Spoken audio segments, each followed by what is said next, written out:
Guys, iwan ko lang kung napanood nyo ba yung mayroong video si Pablo ng SB19 na sobrang ang ganda ng mga sinabi niya. At nung pinanood ko at saka pinapakinggan ko yung mga sinasabi ni Pablo, alam mo yung mayroon akong realization.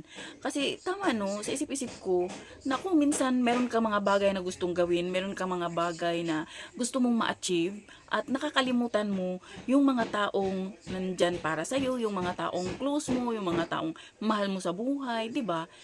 Kasi parang sa panahon ngayon, kailangan talagang marunong tayong magtanong kung may problema ka ba, kumusta ka na, 'di ba? Sa simpleng kumusta, malaking bagay sa isang tao.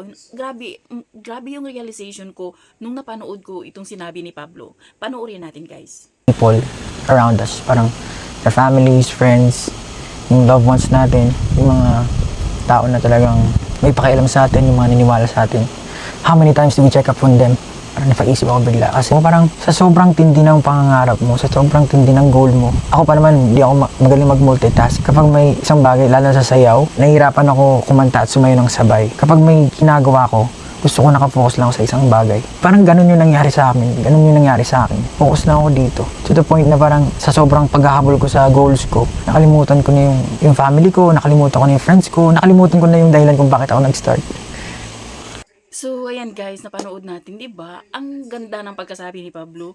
Sa mga nakapanood nito, grabe, mayroon kang mapulot na aral at talagang mapaisip ka. So, yun lang guys. Thank you for watching. Bye. God bless everyone.